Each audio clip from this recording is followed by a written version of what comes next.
having an in-depth discussion today from a leadership perspective with a man that has a reputation that goes beyond him, before him, in fact.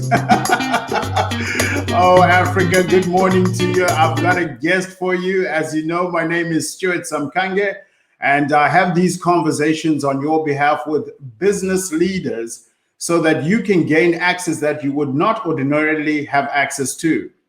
The man I'm going to be interviewing has had access to presidents.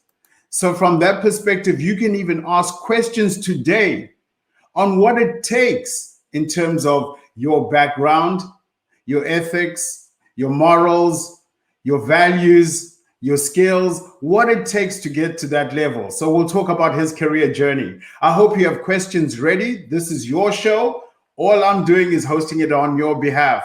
Welcome to It's Time to Shine show. Tell us where you're watching from. Tag a professional. This is a recorded session.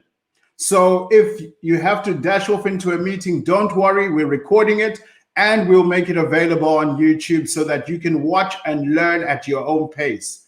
I encourage you, each one, teach one. Right now, if you're watching the stream, tag someone.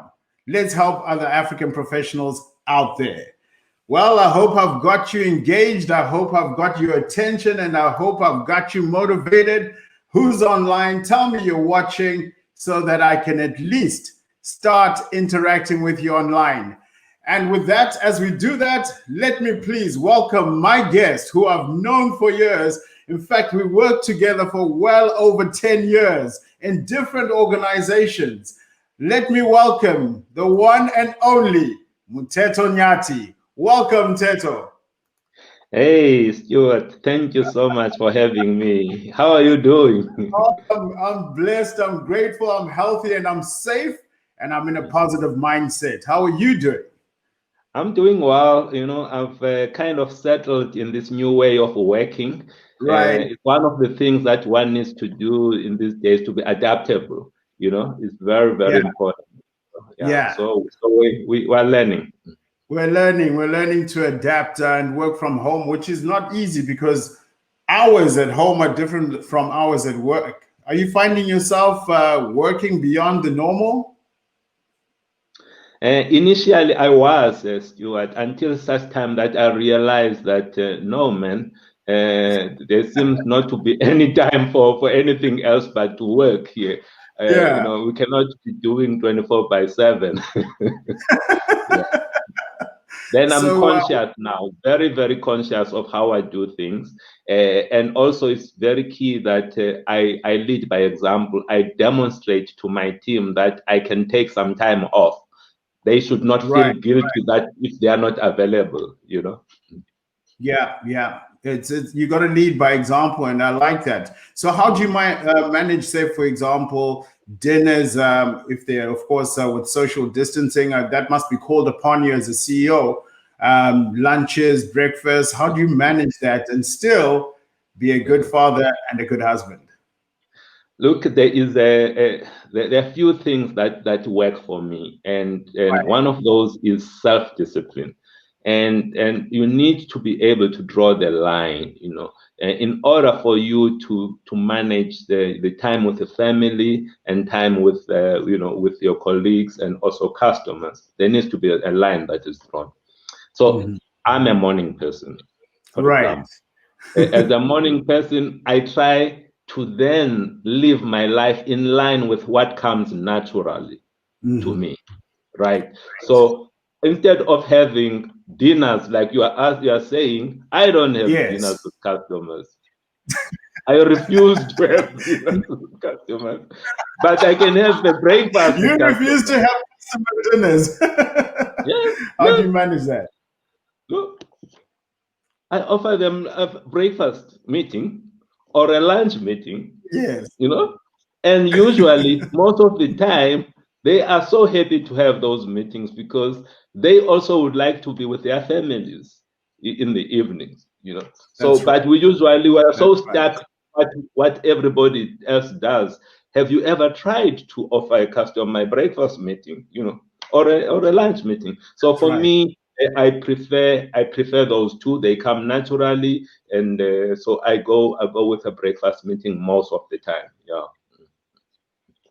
Wow, wow. I've had a sales career, as you know. I found that if I ever wanted to call on a CEO, the best time for me was actually arriving at 6 o'clock at their office, Yes. because that's the time they get in. That's the time they're focused. Well, I don't know if it's the same for you, It's but the same. that's the best time to engage.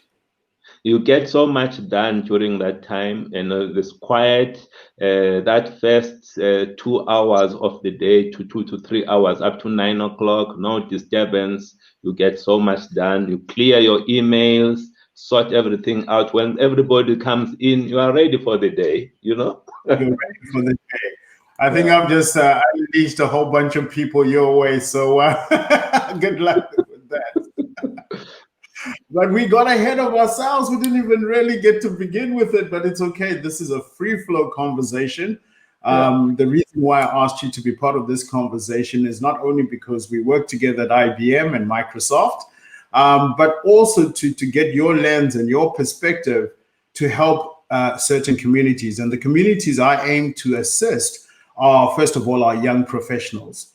Number two, it is our leaders who are leading our business. And then number three, those who are transitioning, particularly those who have been affected by what's going on. Those are the three audiences that I am predominantly trying to assist with this discussion we're having. Okay. So maybe we frame it up from your own personal perspective, So is that a good place to start? No, that's a good place to start. Yeah, yeah. So are you going to fire a question or what? I've got a whole bunch of questions. I think this is going to feel like an interview right here. Where do you see yourself in the next 5 years? No, I'm kidding. Wow.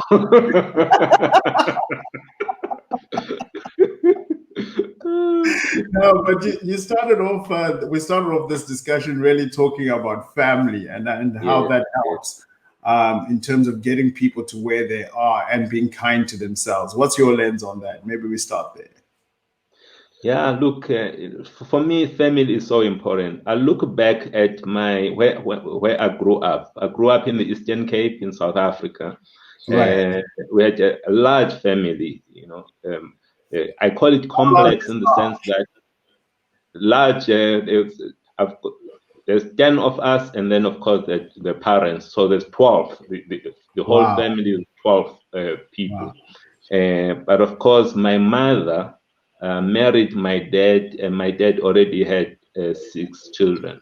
So it's a family that is brought together. I'm the firstborn of my mother, and she has got 4 children. So coming and growing up in that environment, you certainly, for me, it was clear very early that I cannot wait for inheritance because you are number 7. So that won't work for me. Okay. So I need to figure out another way of making it in life than just waiting for An inheritance. Yeah. And then my mother, given the fact that there were so many of us, they were both, my parents were both teachers. So my mother decided, no, there's no way that they can support such a large family. She started her own business. She cashed her pension, started her business, and it's that business is the one that transformed all of our lives. As the 10 of us. Almost all of us were able to get to university, get degrees, and what was the source of the income? It was that business. So I saw, being in that environment, how you do not accept your circumstances. You can, yes, these are my circumstances, but they don't define you. Your Right. circumstances, you can overcome those circumstances. You can rise above the circumstances. That's what she showed me. She also showed me, working in that shop of hers, that the focus on people, the people that were working for her, how she respected them, how she tried to get the input from them. They were running the whole shop together. as much as she was the owner, but they were actually, all of them were co-running the shop. That was a very important lesson for me. And the other lesson is how they collectively treated the customers, because the customers, how they again respected those customers. And these are the two lessons that I took out of that, maybe three lessons. How you treat your employees, how you treat customers, and also how to address diversity, because within my own family you had too many different types of people, and there was that tension. I say that I experienced discrimination within my own family first. before I stepped out, and how our parents helped us to deal with those situations, focusing on what is common. Don't focus on the differences. And now I use that throughout, whether I'm at Microsoft or IBM, anywhere, I use that in terms of driving diversity and inclusion. But it comes from my family, It comes from family. And it sounds like a lot comes from your mother. You've made several references to her. And and you learned a lot of business skills from her. You learned about endurance from her and risk taking. I mean, she cashed out her pension and took a gamble with so many mouths to feed. And sometimes, especially during the time we're living in, some of us are faced with that moment where you said, well, maybe we might have to lay you off. And you're thinking, do I take a gamble and chase my passion and chase my purpose? Or do I seek employment and the comfort with that? What is your take on risk? Risk. Look, I always say that when I look at courage, maybe let's start there.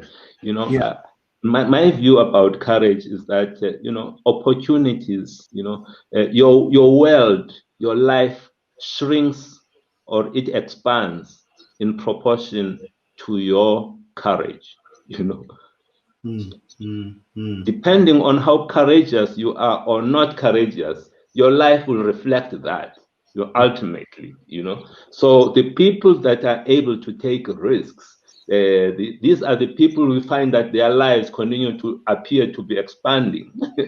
But it is at the core skill that they have is that ability to assess things and take those calculated risks. And it is important that you need to not just blindly jump off the cliff. You are going to die, but analyze the situation and assess things and take those calculated risks. If you continue to be in your comfort zone, there's not going to be any growth there. We grow by getting into areas where we are uncomfortable. And I learned that from my family.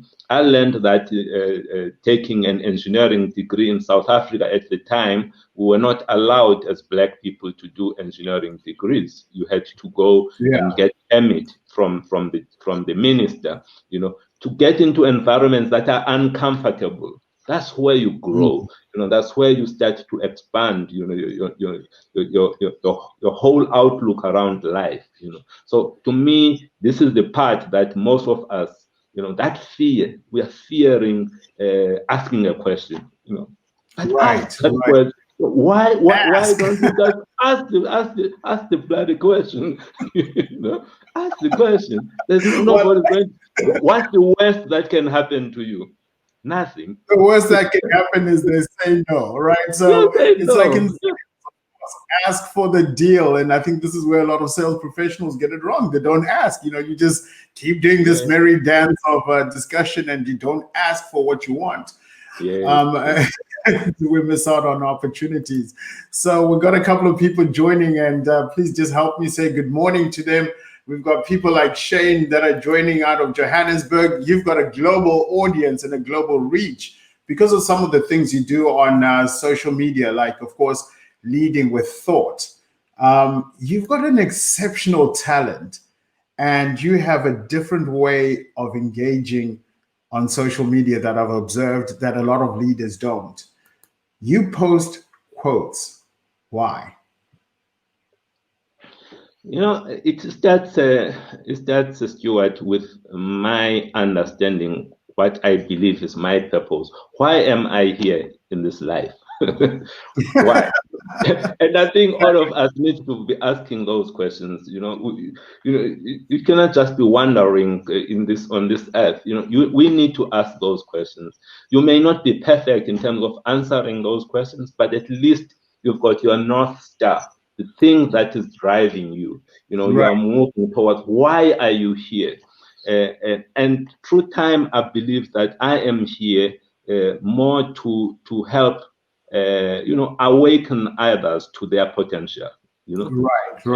Awaken others. It's not that they, we all have greatness, and all of us are looking up to the Mandelas, to looking up to the Gandhis, to looking up to the Obamas, but we have those Obamas within ourselves. We need to connect with that, So for what I try to do is to try and help people to realize that they have got so much greatness within themselves. And the quotes that I post, and it's just part and parcel of that purpose that I have, as we're dealing with all of the challenges that we have in the lives that we're living. You need to give people some principles, some things that they can hold up to address this challenge, to find themselves a way out of the problems that they are facing. So it is really just the tools and the things that I believe could help people. So that is the motivation behind it. Well, it definitely helps, and it's succinct, especially in a world where we get so much coming at us. And in the coaching that I do for leaders, one of the things I emphasize on is being succinct in terms of getting your message across, and that you're not being asked to write long articles or long form. Put a thought, ask the audience to engage, and start a conversation. What kind of conversations are you having, and have they helped your business by being a thought leader on LinkedIn? Yeah, look, I never saw some of these benefits when I started, but now now I'm realizing those benefits.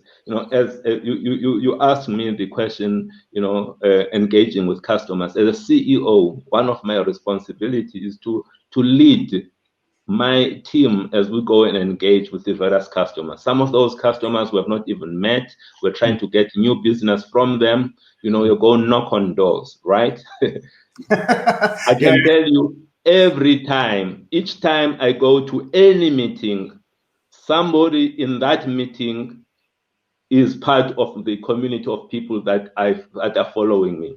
Wow. that are reading some of these codes. So immediately you are getting into an environment where there is positiveness around you, around the company that you are representing, and that is the power of this is the power not just of LinkedIn, the power of understanding media. And you ask me, some of the people have asked, what are some of the skills that we need to have as we think about the future? It's really the media, being media literate, understanding how to use some of these platforms to multiply yourselves, to influence, to get things done is something that is required. Many of us are so blind to, social media is for these, 10-year-olds, when in reality, you can do so much by leveraging the platforms that are there. And that's what I do. So it helps me a lot. It really, really does. No, that's thank you very much for sharing that, because a lot of people fear going onto platforms, of course, because on other platforms people are unkind. But the professional platforms, and here when we had this conversation, you mentioned that you're on distinctively 3 platforms, but the main channels of communication for you are LinkedIn and Twitter. So I'll put up your handles for those who are watching. If you've got questions for Mteto, please ask. And these are other places that you can find him. Have you found that in those conversations, they're not only addressing your customers, but helping your employees understand your thinking and what's driving you? No, definitely. That's another thing. You get into an organization and most of the employees that are there, they're trying to figure out who is this guy, who is this leader, what does he stand for, so they're spending most of the time trying to figure out this particular person, and you rather want them to use their brains and their collective power to figure out how to serve customers than who is this boss of ours. So to try to be transparent and to stand up, one of the first things that I did joining Altron, as I was introducing myself, the first day I joined here, this is Mteto, I used to work for MTN, and boom, these are my 4 values. You don't have to be trying to figure out, this guy. These are my 4 values: family, family, excellence, excellence, integrity, and fairness. So, but I don't just state those 4 things. I explain why fairness. And so when I look at the world that we're living in, we're living in a world where there's so much inequality. So I stand for trying to. I know that there's unfairness. In this world, it's by design, but I stand for a world where there's fairness. So as we're approaching, for example, now we're approaching, or we're being bombarded with issues around COVID-19. Right. We needed to make sacrifices as a company. But it was important that it should not be one set of stakeholders that make those sacrifices. It should be all stakeholders. That means the investors must take the pain. The executives must take their fair share of the pain, and the rest of the employees, and in some cases, some of our suppliers must take the pain, But if you do not have that as a driver, you will end up with a situation where you just, the only way to solve this, let's get rid of the low-level employees. Let's retrench them. So being very clear upfront through those values, it helps people, but it doesn't necessarily mean that they will believe you. Then they will start to look at, okay, is his behavior consistent with what he does? So you need to start to live those values. You cannot be talking about diversity, and then the only thing, each time you are employing people, you're employing Black people. And you say, no, this is diversity. This is my value, diversity. And the only people you employ are the people from your own tribe. And these are only men that you are employing, and that kind of thing. Then clearly already they're saying, okay, he's talking nonsense, Right. So you need to be very confident. I like the fact that you brought it up around hiring, that whole conversation around fairness and having that as your principal value when it comes to getting the best person for the job, rather than trying to fill a matrix or a table. Is that what has led your thinking in terms of hires? Hi, Mteto. Looks like your screen is frozen for a second. Just one sec. I think we got a bit of a small network challenge. Just one second. Hi, Mteto, you back? Yes, I'm back. Super. I don't know where you lost me, but I was just talking about. Hello. Hi, can you hear me? Hello. I can hear you. Hello. Hi, Mteto, I can hear you. You can? Yeah, we're good. Okay. Can you hear me? Yes, I can hear you, no problem. We had a small network challenge there, but that's the reality of the world we're living in that it is always constantly being disrupted. And what I've learned about it is that even from a business perspective, it used to be an aspiration that we aim to build to last. But I'm finding more that we build for agility. And you started talking about some of the skills. You talked about how you write and engage your audience. I'd like to take that conversation into maybe stepping back a second in terms of who you were and how you got to where you are. So knowing you as a person and having you on this platform and trying to get you to be authentic and vulnerable, were you a good student? Were you a good child in school? 690 million people online, no pressure, Mteto. Look, I've written a book, and one of the things, and let me answer why did I write this book? Right. I am a very, very private person. That's me. I'm a private person. So to me, writing a book is not something that comes like this, the top priority. This is I need to put myself out there. No, it was not. It's part of that purpose. Part of that purpose that I shared with you earlier on, when I realized that through LinkedIn and other platforms, there is so much request for people asking me to mentor them, and I can take so much, and I realized that the need is so much out there, but there is no way that I can fulfill that need. So I felt that I need to use a book to address the people that I cannot touch, I cannot connect with. But in order for, if it was going to serve that purpose, I needed to be honest. I must say the things as they were, they are. I must, where I've made mistakes, I must say as much as possible, and that's what I've done through that book. So if you want to know all of the bad things that I've done, you'll find them in that book. So, but I was always a student that was focused. Yes, very focused, and right from early on, I remember representing our country being South Africa, in the International Science Olympiad, in London, and to me that was when you're growing up in an apartheid environment, and your education has been designed in such a way that it becomes inferior.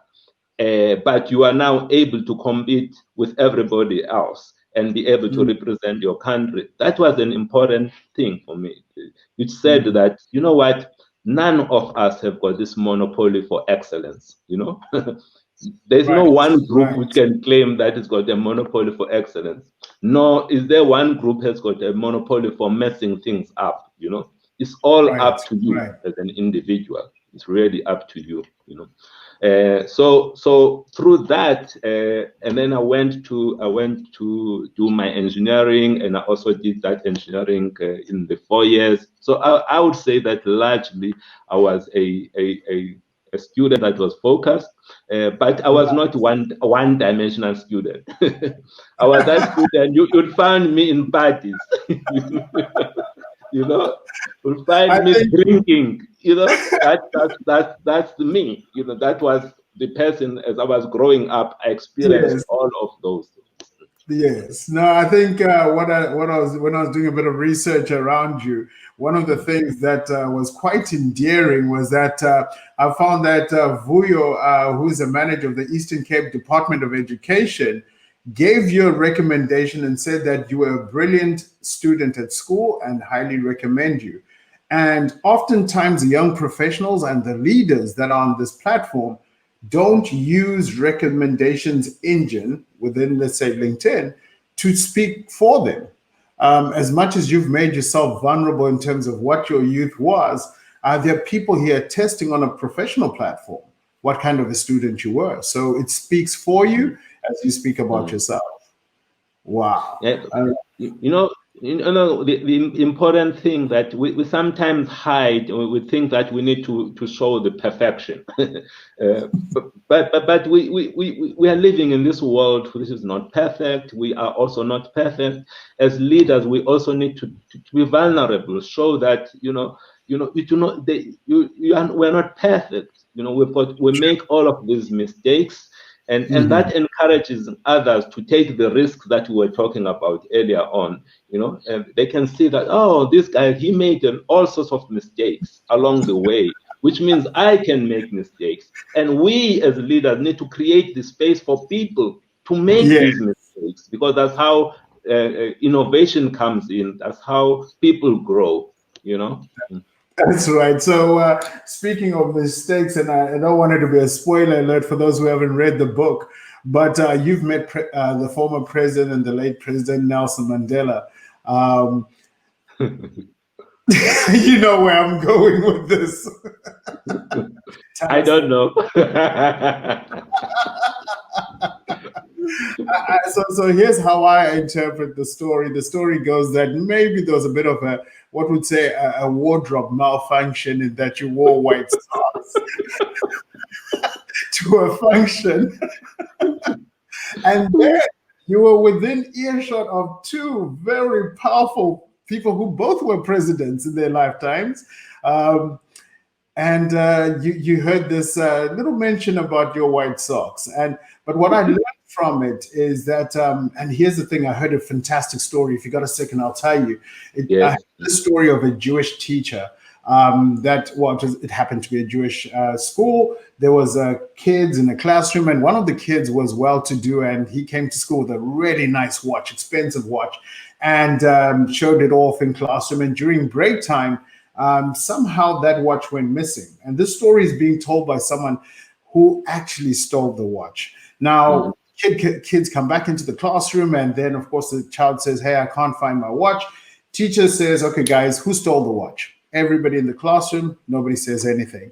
Teacher says, "I'm locking the door. Everybody stand up and stand by the walls." They stand up, they stand and go by the walls. He asks again, "Who's got the watch? Please bring it back." No one says anything. Then he says, "Fine, all of you face the wall and close your eyes and don't open them until I say so." And as the children had their eyes closed, the teacher went person by person, pocket by pocket, and eventually reached this person.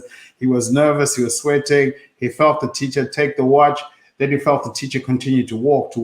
Anyway, cut a long story short, they meet later in life. He meets the teacher and says, "Hey, I really appreciate the fact that, you took the watch out of me and you didn't embarrass me. You just returned the watch to the student. I appreciate it." Teacher said, "I don't even know you." He says, "But you must remember, I'm the one who took the watch. You took it out. My name is etc. The year was this, the class was this." And the teacher said, "I remember the class, the year, I remember the incident, but I don't know you because I also had my eyes shut."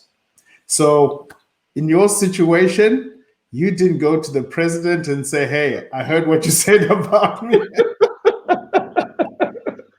No, I didn't. But I got his message. The message was loud and clear that clearly this young man does not have style.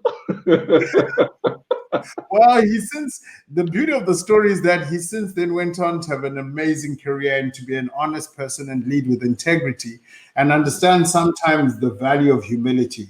Where have you found humility has helped you in your career? Look, when I look around, and let's just look at some of the roles that I've played. I've taken probably some of the most difficult jobs. Why? Why? You take those jobs because you fear competition. That's right. You hardly find people going after the projects that are the most difficult ones, So if you want to be there alone and not get too much competition, you go for the most tough projects. Right. So I do that. But in fixing, in addressing those projects, what I've realized is that the answers do not lie with us. We, meaning as the leaders, the answers lie with the people that are down there on the ground, people that are interacting on a daily basis with customers. These are people who are hearing the frustration of customers. And because we do not go and engage them and ask them the questions, we always we come up with strategies that are irrelevant because they don't talk to the real problem. So I've realized that the key for us, if you want to move forward, you really have to connect with the people that are facing the customers. And that's where you get your biggest insight. Even if you're bringing a consultant into your company, right. you sign them, it becomes a big contract that they win, PwC, Accenture, it doesn't matter. The first people that those consultants are going to approach, they're going to go and approach your employees and ask them questions. They get insights from your employees. Because why don't you do it yourself?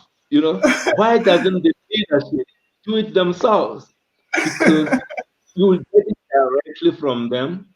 Yes. And in the process, you also gain the respect of the employees because they feel that you value them enough to be able to listen to their input, you know, and that is the so that's the, you know, it's the thing that we cannot sit up there in ivory towers, and the answers lie down there, lie with the people who are engaging with the customers.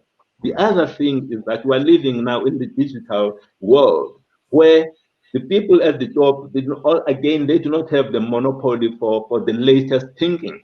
The latest thinking may not be up there, may be down there. You know, that's people, right. You need to tap into that resource. You need to tap into it and connect with it and bring it so that it can influence the strategy of your company. So for me, you know, I'm one of those people who believe truly in collaboration and who believe that you know, all of us have got a role to play. Right. I may be the CEO, I may be the CEO. That's just the role. It doesn't make me a better person. It doesn't make me somebody who's supposed to know everything. You know, right. I need to connect with the best people who are out there that have got the insight that I need, that I can act on. You know. I like that. Thank you very much. Wow, that was packed with quite a lot in terms of listening to our employees, listening to our customers, and then as a leader, listening with our eyes, you know, being very observant and being part of the process, and rather than sitting in an ivory tower. I think what I've also found in mentoring leaders is to lead with data. I think a lot of our leaders tend to hold on to this data themselves, and they don't show the employees the impact of their actions, of the processes and the things that they're spending on, to say, look, here's the reality of where we are and where we need to get to and how we secure our jobs. I think as leaders, we need to be a bit more open about that. But I've got a question for you. As I said, the show is not really about you and I, it's about the people online. Shane Peterson, thank you very much for watching. Your question is, can you advise on how and when individuals should make a call to exit the corporate matrix and create their own business startup? What counts most in this risky switch up? Wow. Drop that word risky, first of all. What do you say to Shane? To answer this question, I will just make a quick example. I always get questions from many people saying that, why are you in a corporate environment? Why are you wasting your time there? You know, you should be running your own company. You know, why are you not running your own company? Of course, it's a valid question, you know. But the thing that is very important for all individuals is we need to have what I call self-awareness. Self-awareness, knowing who you are. Who are you? What am I good at? What am I not good at? You know, those things you need to know. And because I'm a person who is self-aware, I know the things that I'm not good at. And one of them is, you know, I grew up in an environment where my mother, you know, she had a startup company. You know, she started up this thing. It helped all of us. But I saw, you know, the risk that she put. I saw the effort that she, you know, I just felt that is, as much as I was in that environment, that was not me. Yeah. It was good for her.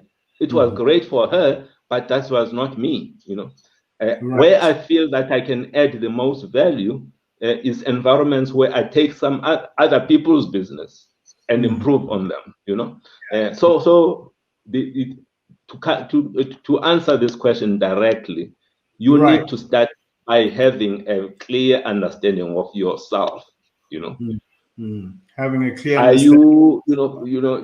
do you have this level of innovation? You know, are you resourceful? Can you, all of the things that are linked to starting up a business? You know, are you somebody that can do that? If you can, if you find that you have got all of those as key strengths, hey, go ahead and start up your own business, because that's the best thing you can do for yourself, instead of working for another person. Right. But not all of us can be that, right? Not all of us can be that. So also Yeah.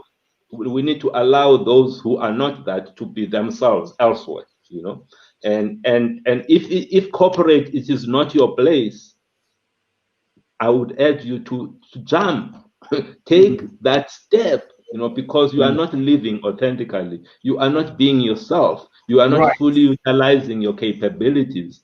Go out there, but take stock first. Take stock, engage also with the people who have done what you want to go do. Find Right. out from those people, gain some insight before you take, because we're talking about a risky.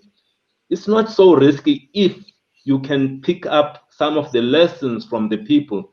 Make sure that you do not have to learn those lessons in your new venture, but go and engage others. Asking for help is not a weakness. It is actually a strength, Go read, ask others, evaluate the situation. Don't just jump there. It must be a calculated risk. Are you moving in an area that is a dying space, or are you moving into a high growth space? Right. If you look at it now, in this world that we are in, if you are in the cloud, I'm just using an example, cloud or data analytics on artificial intelligence, those Right. are growth areas. If you are moving in those areas, the chances are you will rise with the tide, the tide that is lifting all boats. You Right. just by purely being in that environment, you'll be growing, likely. But are you also serving a customer need?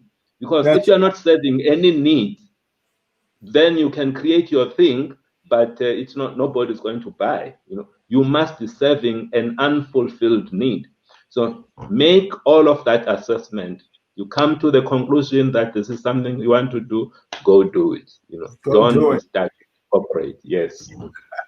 I like that, and of course, have the opportunity to totally transform yourself. You, for example, are an engineer. You were in the chemical industry.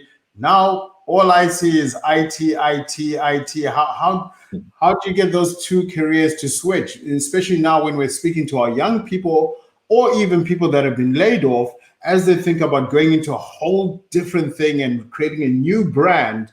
How did you mash that and get that to work for you and get credibility?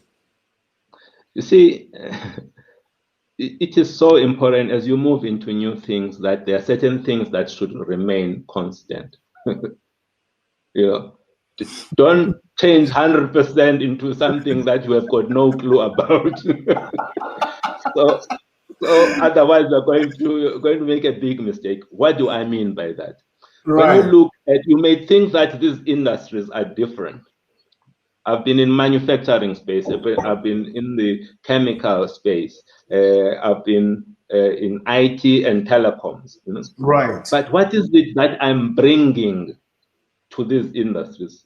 You need to ask yourself. You cannot be going there to learn. You need to be also going there to bringing something. What is it that you are bringing?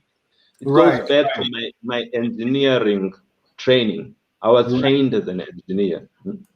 Being trained as an engineer, one of the key things that are important is your problem solving and Yeah. critical thinking. Critical thinking and problem solving. These are some of the key skills that you get there. The ability to understand the big picture. That's again the thing that you get out of engineering. Be able Right. to connect the dots, the ability to connect the dots, understanding the patterns and connecting the dots. That's what we'll get from that thing. So you can take those core skills into any industry. All industries are facing problems. The ability to analyze and get to the what is the root of this the problem in this particular company? That skill is not limited to that industry. It comes largely from my engineering training, you know. So what I brought, as much as it was a new industry, but the way of thinking, analyzing, and assessing things, that thing I brought with me, you know. So I always say that at least when you are taking on a new role, maybe 60 to 70%, it should not be something new. It should be something that you are bringing. Then you also need a place for a space for you to grow. Because if you've got 100% fit to a job, I don't like people like that, you know, because who fit 100%, because they are the people who are going to probably leave very soon. You know? Need space for a person to be able to grow. You know, there needs to be an element of growth. You know, so I always make sure that there is at least between 70 to 80% fit, and then there's 20% for people to be able to grow within the job. You know, so what you are asking the question, what is it? You need the core skills, bringing them into those jobs. You know. Yeah, and when we talk about the core skills, and I've observed this of yourself, I think your communication skills, absolutely, especially during this time with your employees, your custodians, your stakeholders, your shareholders, is super important, and that people need to focus on harnessing that. I've got a question for you here, and it comes from AJ, also a former Microsoft colleague, who says here, why do senior and middle management prevent the ideas filtering up to you, the CEO? Why do you think that happens? You've been on both sides. Yes. I've been a middle manager. I've been an employee down there trying to send those ideas up. So I've been all the way up. I think it depends on the culture of the organization, you know. And I think it was Peter Drucker who said something along the lines of culture will eat strategy for breakfast, you know. And I think to some extent he's right. Also, I don't agree with him, because to me, actually, culture is actually the strategy. You know, it's not there's culture there and there's strategy there. Culture is the strategy. It's the thing that you use to execute and enable your strategy. So to me, it's one and the same thing. You need to address the culture, you know. So what is it? So it depends from organization to organization. Some people in various organizations, they want to shine. They don't want the managers. They want to be seen to be adding value. Right. They want to be seen to be adding value. If you look throughout my life, throughout the jobs that I have done, one of the things that I've always been conscious of is to help my managers to look good. This is different. Help your managers look help good. My manager, not me. You got to write that down, folks. If you want me, help my manager to look good. Exactly. I'm not in competition with my manager. I'm making my manager look good. If he steals my idea, he must continue to steal as many of them, because he knows where he gets them from. He knows the person is going to be bringing him close to. Right. So we always try and put ourselves in competition with our managers, when in reality we should be supporting our managers to look good. As they look good and they progress, they will certainly be bringing you along, you know, and be recommending you for greater things, you know. So that's again the thing. We always think of a world where you've got limited. Whatever we've got is limited. It's going to, you know, it's scarce, you know. And if I do this thing, which means you can look good and have your manager look good too, you know. We need to think about that.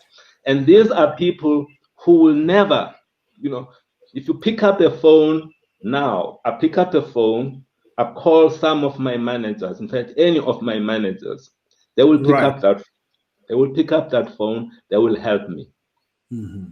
They will help me because I helped them. Many years ago, I helped them. They will open doors for me because we're always wanting to get and get. maybe the starting point is to give. Why don't you? There's something that you can give. Give. Give. I love that. Yeah, that's it. Give. Yeah. Yes. So, and like that changes I've completely got the a dynamic. comment. You end up with people that are your advocate. You end up with people that are able to talk, to say good things about you in your absence, because that's what you want. You know, we have got so many people who are so good in saying bad things about us in our absence. You know, but you want to create people that can say good things about you in your absence. Create them. You create them by giving them things, supporting them, helping them, you know. Yeah, lead with education. And it's so important in this time to build your personal brand around giving and helping your communities go further. I think I heard earlier on in my first job that if you don't build people to your own level, you will never be promoted. You will never be asked to go on to the next because you're hoarding onto this knowledge. And I think that's probably one of our biggest challenges in life, particularly in Africa. If I think about the colonization of Africa, is that there's this mentality of divide and rule. And yet the collaborative economy we're in right now builds, grows, expands, accelerates based on how much you share, based on the relationships that you build out there. So relationships matter. But I have a question to be mindful of course, our online audience. Ali is watching, Franklin is watching from Nigeria. And he says here, I've got a session and a question for you. It's on leadership. I think particularly in Africa, we start our leadership journey quite late. How do we change this narrative, especially for the future of our corporates and the continent? How do we change which narrative? I think what he's alluding to is the fact that our leaders come into leadership roles based on age and late in career. How do we change it and now start giving younger people opportunity? And I think you alluded to it earlier about reverse mentorship and letting the young people, letting the young professionals or the seasoned professionals who are on the ground tell us what we need to do to serve our customers better. So maybe let's start with the politics. Let's start at the country level. Right. At the country level, we have a situation in Africa where I'm told that I'm saying I'm told because I've not done the research myself, but we're told that it is a young continent, right? It's a young continent, meaning there are more young people than there are older people. Okay, so. And we regularly do what? We regularly go and vote. Right. We'll vote, which means the people, in terms of numbers, the young people, we have the numbers. But who are we voting for? Or who are they voting for? So we need to understand the power that is in our hands. We're always blaming. We need to understand that we have the power. You know, if you are now voting for these old people like myself, and you end up with these leaders, don't blame anybody. Nobody has not given you anything. You have not given yourself the opportunity to lead. Right. Because we have the numbers. We have the numbers. We look and hear as well people saying, it's just like when you are a supporter of a particular football club. I am a Pirates for life.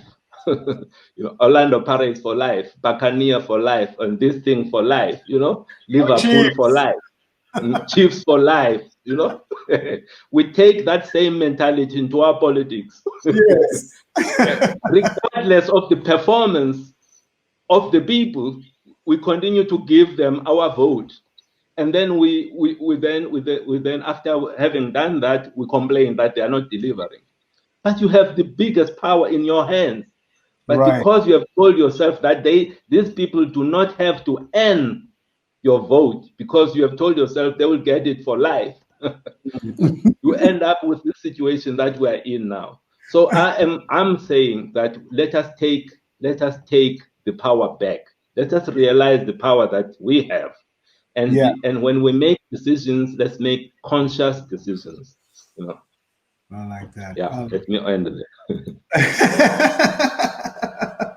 I like the fact that you brought up the political part of it, because some of the jobs we get into are highly politicized. And I think if I look at your career, like you said, you dive into where there's problems, there's less competition. That's one great mentality I've learned there. And then as you get into those environments which are highly charged up, and I think about your time at MTN, you went in when there was a strike. Really? Was that the best time? Yes, yes. But think again, who would want a job during that time? So you would find no competition. Nobody would want the job. Nobody wanted the job. So you just get the job, just like that. But it was not. I had to apply my mind to it. You know, I had for the weekend, the whole weekend. I thought about it. I asked myself a few questions. Is there something? Are the problems of MTN South Africa, are those problems, are they within our control, or they are environmental? They are outside of the control of the management. Right. If the answer to that question was most of the problems were outside of the control of management, there's no way that I could have taken that job. Okay. You know? Okay. So you do that analysis upfront, because you think about it. For example, people would ask, why don't you go and run SAA, South African Airways? Never touch that. I'll never. You're the turnaround king. Yeah. No matter how good you are, you don't have the levers to move to fix that. You know, can you control the price of fuel? You can't control the price of fuel. You know, you can't control the exchange rate, because most of these planes, you buy them in dollars. You know, the exchange rate, and none of that is within your control. The other third part, when it comes to SAA, South African Airways, is that their biggest costs are the pilots, right? And they signed a lifetime contract of having these massive benefits. You cannot touch that. So now you are the new leader of that business. You're supposed to fix it. All of the things all of them are outside of your control. You know, so you need to make that analysis, and then help you to come to it. So when I looked at MTN, in fact, almost all of the problems that they were having, almost all, were problems that were within the control of the company. That's when I decided, no, I'll take this because I can fix them. For example, people are on strike. These are professionals. These are professionals who have decided to join a union. Yes. Where have you ever seen something like that? Professionals join a union, yeah. Professionals joining a union. Where have you ever seen anything like that? You know, you'll never find anything like that. You know, people who have got, some of them have got degrees wanting to join a union, which means there is something internally that we were not doing right to force the people to do something that is unnatural. So we can fix that. You know, so on the people side, you can fix that. Look at it, and I was a customer at the time of MTN. I'm still am the customer of MTN. You know, and I looked at the drop calls that we used to have. You know, dropped calls. You know, driving around dropped calls, poor coverage, and poor do this. All of those things they are within our control. So they have done that. They've fixed those now. You know, and these are the things when you are looking at the job and the offer, you look at all of these things and say, yes, I take it because I think there is something that we can do about it. It doesn't make it any easier, but at least you know that it's on you as management. So, Mteto, I'd like to stop at this moment and just give a special shout out to Bridget Davis, who helped me put this together, and the rest of the team. I'm not going to call them out by name. Thank you for putting this session together. I am mindful of your time. We've got 15 minutes left, and I want to rapid fire through questions that people are asking. So I might ask you to be succinct as you help me answer some of these questions. So any thoughts on MBA studies or postgraduate studies in general, their relevance in today and the future? Rapid fire question for you.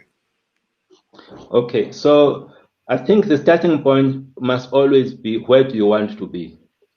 You know, so anything that you do, it must be related to where you want to be. If, for example, you want to be a general manager, you want to be a CEO, that kind of a role, it is a good thing to have an MBA, because you will be dealing with CFOs, with dealing marketing people. You need to have the language. You'll be able to call them out when they're not doing the right thing, you know.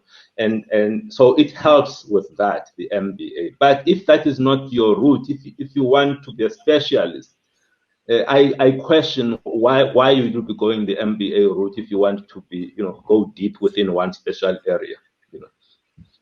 Thank you for that one. Got another one coming in. What do you think the solution is to empowering Black youth in South Africa? How do we get the youth involved in positions of leadership and governance? Thank you, Tando, for asking the question. Yeah, I think the key point about this, if you look at the title of my book, I'm saying betting on a Darkie. I'm actually saying that people must give Black people just an opportunity. People are not looking for handouts. No. They're looking for opportunity, you know, just giving people opportunity. That first job, you know, that first job. Give me someone maybe opportunity. Yeah.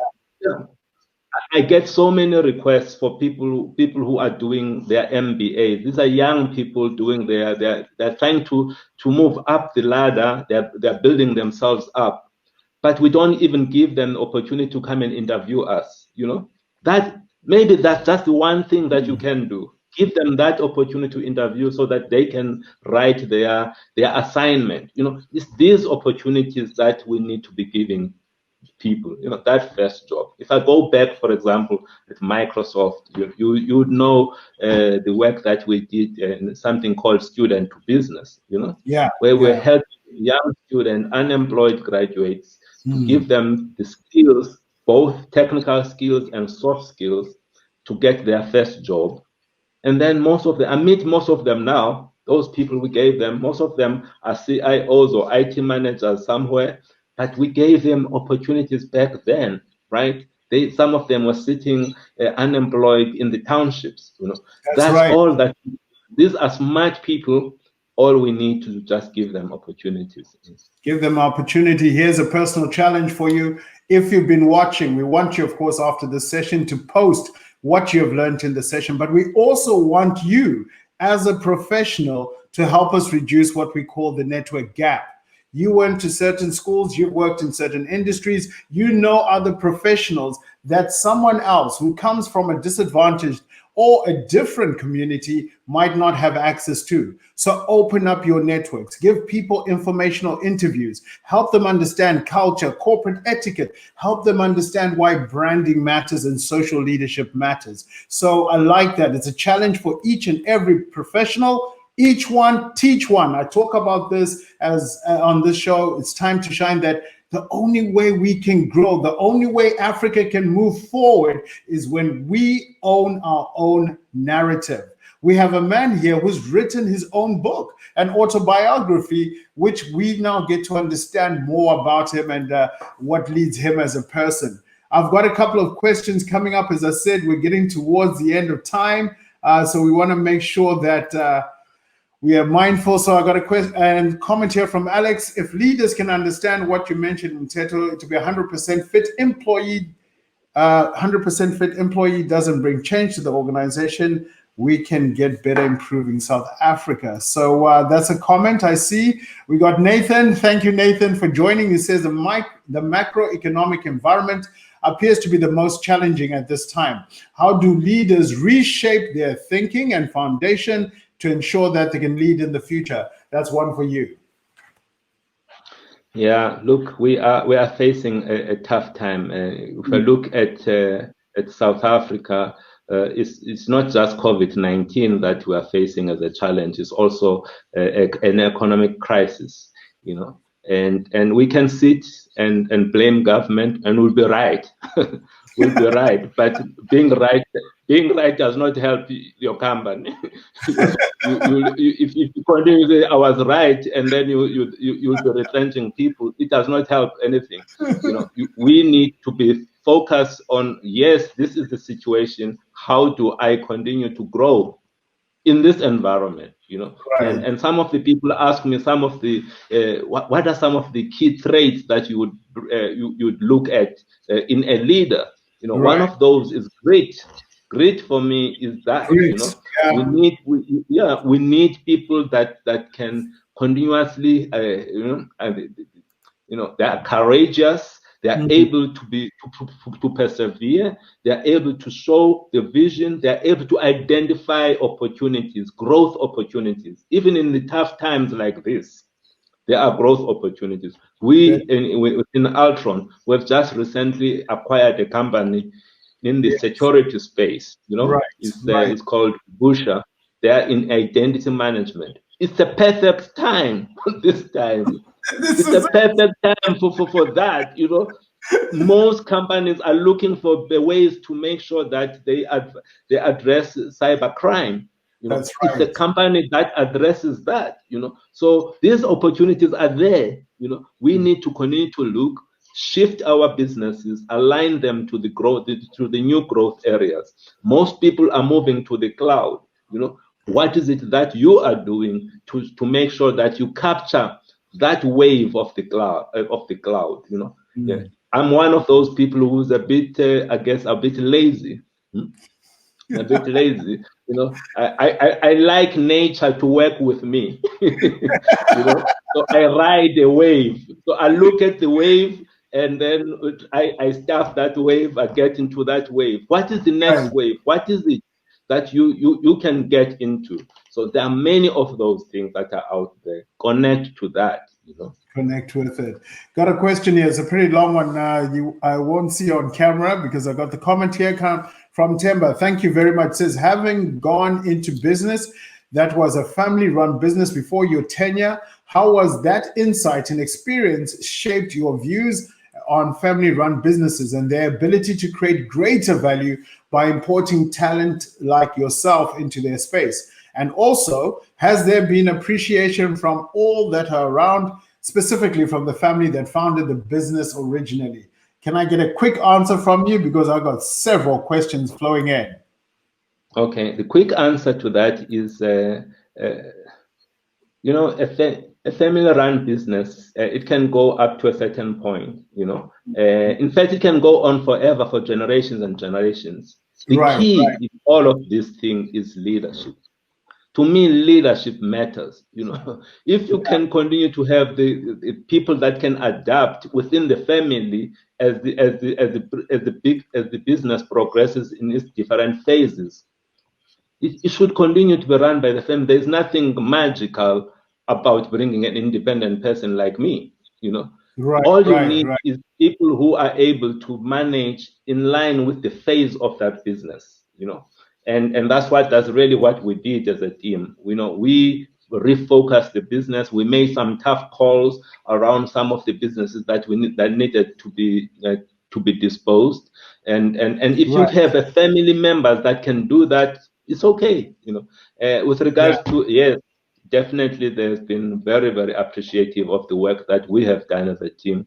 We have moved the share price almost more than double it.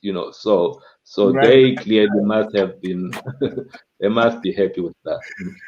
All right, I got another one for you, Mr. Mteto. In your view, what is your advice to millennials on the need to balance disruption and patience? We want to get our hands dirty and want to be part of business transformation. However, the corporate game indicates that you must wait your turn to add value. I don't think it's true. I don't think it's true that you have to wait for your turn to add value. You have to add value from day one. From day one, you have to add value, and the more you add value, the more they need you. Yeah, that's true. That's true. They say that you must always be underpaid.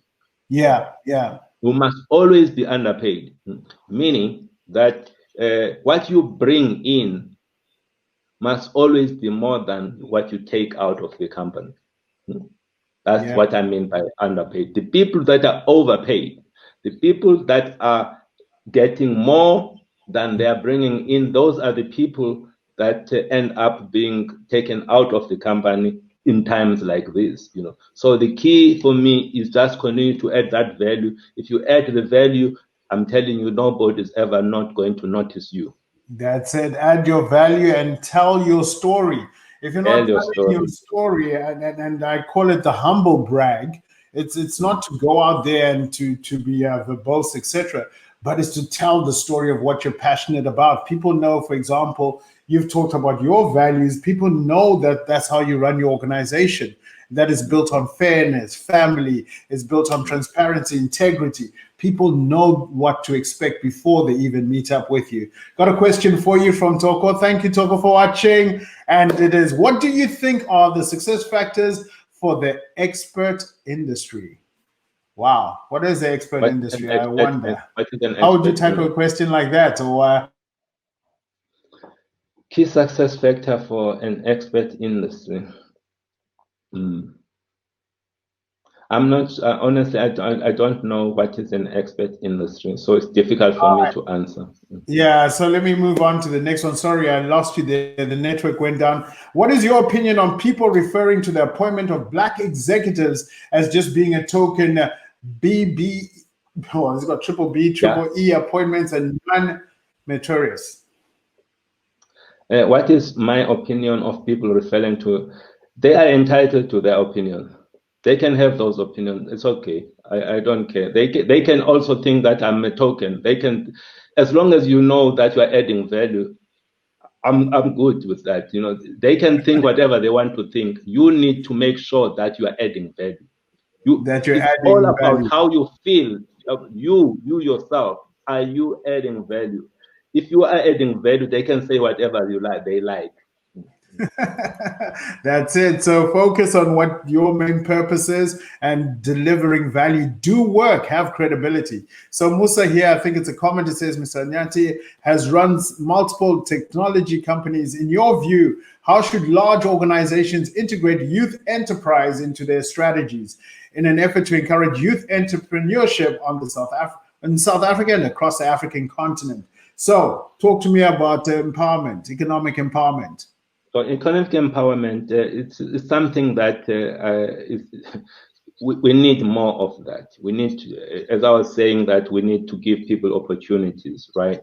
But what I'm just going to be blunt here. What I've seen is a situation where somebody established a business, and when you look deep into this business, what is it that this business is offering? It's nothing. The only thing that is offering is blackness. I'm black. I'm 100% black owned. What is it that you do 100% female owned? No, we need to first forget about these other things. Let's first look at delivering the thing. What is it that you can deliver? Then the other thing will become something on top, cherry on top. It's 100% black. But what is it that you can do? And I'm telling you, if you've got something that you can do, you will find opportunities from large companies, because your cost structure as a small business are much lower than our cost structure. So you will be helping us. We can offload things to you as a small business, and you can do them better. Overall, you gain business, and we reduce our cost to customers as well. But you need to have something that you can do. It should not just be about the color or the gender. No, deliver value, do that work, and have credibility. So another comment here from Dr. Robert says here, there is a big need to deliver healthcare in Southern Africa, particularly in the rural areas. With available healthcare, healthcare technologies, how does one access the giant telecoms to present these ideas? There's difficulty in accessing MTN's Vodacoms and the telecoms of this world. So I'm assuming small business getting access. How can you help? And what strategy would you recommend? You know, if you listen to some of the people that have built some great businesses, they will tell you they've been rejected maybe 100 times. Right. But they kept going. They kept going and knocking and kept knocking. And somewhere along the line, they will find someone who's going to listen to that idea. So I'm going to encourage, as long as you've got something that can add value, right, you'll find somebody who will be able to listen to that and bring you in. You know, we have done that many times in the various companies that I work for, you know, and continue to knock on those. And these companies, the telcos, they are looking for ways to add value themselves to their customers. If you can help them to add value to their customers, they would be gladly bring you into their ecosystem, but just continue to knock on doors. Just continue to knock on doors. Well, we come to the end of the session, and we haven't even talked about the book, so I just want to be mindful of that and really just address the book. Of course, an amazing title that grabs attention, especially with all that's been happening from a social conscious perspective. But it's not to read the book for just the title. And I found that as I read the book, it's not one of those books that you read and you put away, but it serves as a guide. Was that the intention? In that I'm going to refer to this like an encyclopedia? Was that your intention? Yeah, it was always. You remember, I said I'm a private person, but the intention of writing the book was to help others, you know, Right. and to give people things that they can use in their journey in life, you know, addressing Right. some of the challenges that they will be facing. So the openness that you will find in the book, the honesty, you know, sharing as openly as I did, it was driven largely because of that, you know. And I hope that in fact, most of the people that I've heard from, the feedback is that they continue to go back to the book, which is really what I intended it to be. Excellent. And are you done writing, or should we expect a follow-up bestseller?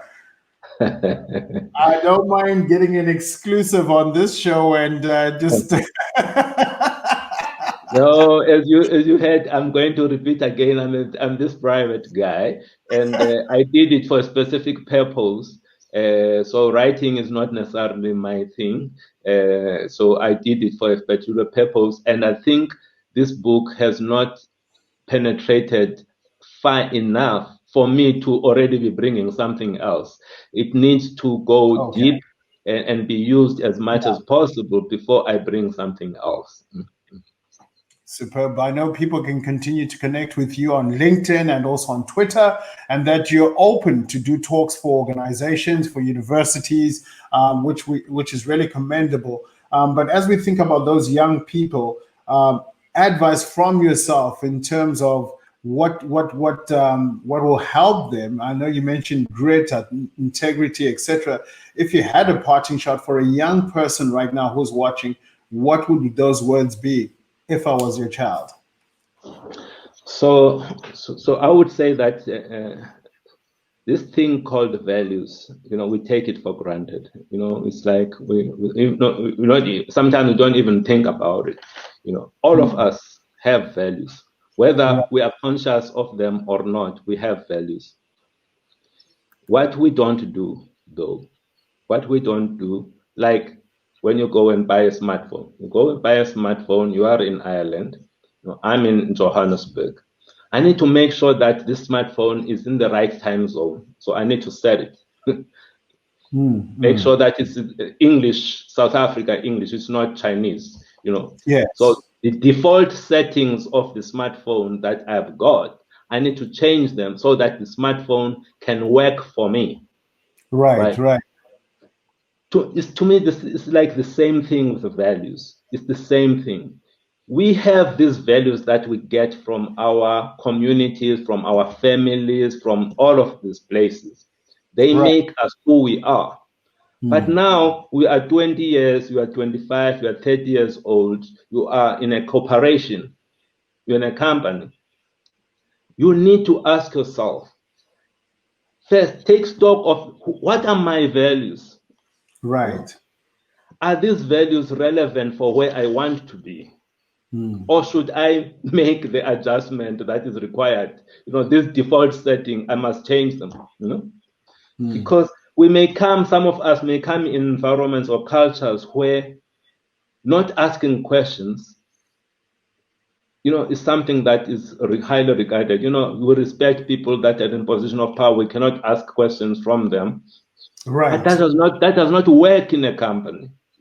You need to take initiative. You need to you need to question this whole thing of I cannot talk to somebody that is older than me. I cannot disagree with him or her. But that's exactly what is wanted in an environment, in a corporate setting. So I ask, keep those that can work for you, but challenge and change those that do not work for you. Bring the ones that can help you to thrive in this environment that you are in. And that would be take stock of your values, make sure that they are consistent with where you need to be, and live those values. Live them. Wow. And I guess I was going to ask you here for a double take for leadership themselves. So we've spoken to the young people, but you're a leader, and of course, other leaders are watching. And thank you very much for all of you who've been watching. And I encourage you to share this with other leaders and also with your community. But as we end off and think about the modern leader who is social, who is authentic, who is vulnerable, what would be your messaging for your leader community that's watching this in terms of here's the little sweet magic that's going to take you further? Yeah, maybe two things, Stuart. Two things that I would leave the leaders with. They say that we as leaders, we are dealers in hope. We deal in hope. We need to be conscious of that. Yeah. Because without hope, you're actually dead. You're not existing. Our job is to create that environment where, regardless, we are living in very difficult times right now. Some people may not see beyond tomorrow. We need to help them to be able to see beyond tomorrow. It is our responsibility. It is our responsibility to show them that we can overcome all of these challenges that we see. It's our responsibility to provide clarity. So this hope thing is something. It could be linked to vision. It could be linked to all sorts of things. But whatever you call it, we need to deal in this hope and continue to share and continue to help people to believe in the future. That's the first thing that I think we need to do as leaders. The second thing is we are not there to be served by others. Our job is not to be served by others. It's actually the opposite. Our job is to serve the people that are working for us. Right. When I look at it, the challenges that the teams are facing, lack of resources, they're trying to do this thing, they're trying to do that, they cannot find the answers. We are there as leaders. Our job is to help them. If it means going to the board and getting something approved, if you're going to board and fighting for them, it is our responsibility to remove these blockages for them. And you'll be amazed at how then the people, once you have created the space for them to shine, how they can shine. Our responsibility is not to be served. Let us not demand this being served by others. We need to serve the people who are working for us. So those are the two things: hope and serving the people that are working for us. I like that. So we've spoken to young professionals. We've spoken to our leader community. We've spoken to just about everyone except my family. I'm out here. You were based in Paris for a while. What's the advice you would give my wife beyond continuing to cook for her very handsome young husband? What advice would you give my children? I mean, you've been in diaspora. What advice would you give us as a family? You know, you are in a unique position, a great position to be in. In fact, COVID-19 has forced the whole world to be like you. Welcome to my world. because where you are an expatriate sitting in Ireland, right? And you don't have many people that you know around you, and it forces you as a family to connect with one another, to support one another, to know each other deeply. You know, that's a great opportunity that you have. Right. But that's the opportunity that COVID-19 has given all of us now. Because we cannot run, you cannot run away from your house. You have to stick with your family. But you have that as a great opportunity, and use that. Make sure that you use that opportunity and support your family. But the other thing is, you don't necessarily have to do what we did, but we used the opportunity to travel. You know, you are in Europe, everything is so close. You know, you can drive to many of these locations. You can drive to Germany, you can drive to Paris, you know. You don't have do that whilst you have the opportunity in there. You know, everything is so close. Travel. Because that travel part, it opens your world. It opens so much. It makes you a different person, because cross-cultural interaction is one of the skills that are critical for the future. For those who want to survive in the future, so far they need lived to in understand that.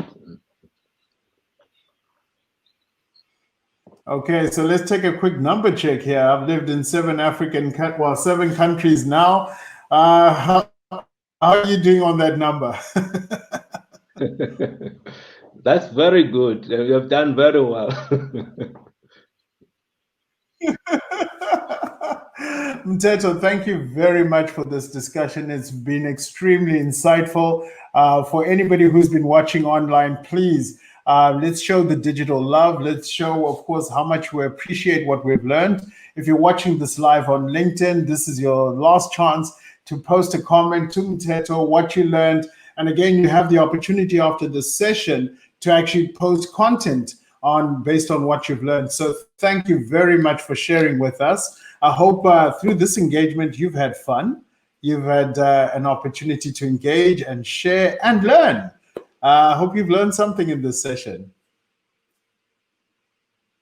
It was great to connect with you once again. It's good to see that you're still forever smiling. This is how we need to be approaching this world. We need more smiles in this world. We really do. And the work that you are doing is good work. You may ask yourself, why did I agree just like that? You go back to my mission. To my purpose, you know, it's linked to that. The work that you are doing, it is very much aligned to the work that I think I should be doing. I should continue doing in this life, you know. So that is great work that you're doing. Continue to do that. Thank you. I appreciate that. A word I've been teaching people here is sawubona. And the whole philosophy and concept of the fact that when I see you not only as Stuart, I see you as a combination of all the people I've worked with, my family background, my experiences. So I see you in this whole kaleidoscope. What's important now is for our leaders to be seen through that lens and having an appreciation that we're all different and that we all bring different things to the world. So what you brought into the world, this transparency, this teaching around leading with values, we appreciate it and we'll learn from it and continue to teach other people. So thank you so much. I think we lost network there. It's time to go. It's exactly 1 hour, 29 minutes. We've made it. Any last thing to say to our audience as they start off their days? All I can say that life has got ups and downs. You know, we may look like now we've got no hope, but we will get out of the situation. You know, let's continue to stay focused, do what is within your control, and make sure that you stay safe. That's it. Stay safe. Well, thank you very much, folks. If you've been watching, it is going to be available on YouTube. I'm going to make it available so that you can watch, you can learn, you can share with other professionals. Each one teach one. And again, as one of the things we learned from Mteto's session today, it's about giving other people access. It's not really always about just hiring or getting people jobs. Sometimes it's giving them access to your network. Sometimes it's giving them access to insights and information you have about industries and problems that they need to solve for. But it all starts with you being absolutely clear on what your objective is as a young professional, as a transitioning professional, or as a leader. But all of this comes together in how you communicate and you brand yourself. Mteto has shared how he has used his book and how he has used social media like LinkedIn and Twitter to continuously communicate about the things he cares about, continuously to listen to his customers, continuously to align his employees around the values that matter and the values that have impact and get us ahead as organizations. You need to take charge of your career. You need to take charge of your brand. You need to take charge of how you communicate. And more importantly, you need to take charge of how you accelerate all of these things and achieve the lifestyle that you want and live the dream job that you want to have or start up a business. It's time.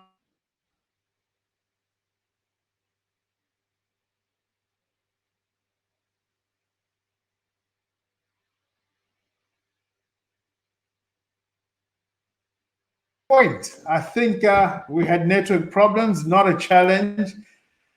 We'll end out our live stream with that. It's time to shine as an individual. It's time to shine as an organization. And it's time to shine as a continent. Africa, you've got this. Build the plan, execute, and accelerate. Thank you for joining us. Looking forward to another conversation tomorrow. Tomorrow, I have a conversation with a graphic artist. So if you're in the creative industry, and as you have seen, the World Economic Forum and LinkedIn's economic graph say the number one soft skill is creativity skills. So tomorrow I have a graphic artist who's also a writer, a poet, who's also a photographer, who's also a painter. He's so many things in one. If you're young, I encourage you to join us. And just to make sure that you catch it, it's going to be a double stream. So there'll be an afternoon session and there'll be an evening session so that all creatives can learn how to access economic opportunities. Thank you for joining me. I encourage you to continue this conversation on LinkedIn and engaging with us in terms of what it is that you need to learn and that will help you move in your career. So leaders, young professionals, Africa, it's time to shine. Thank you very much. I'm your host, Stuart Samkange. Have a wonderful and amazing, blessed and healthy day. Cheers.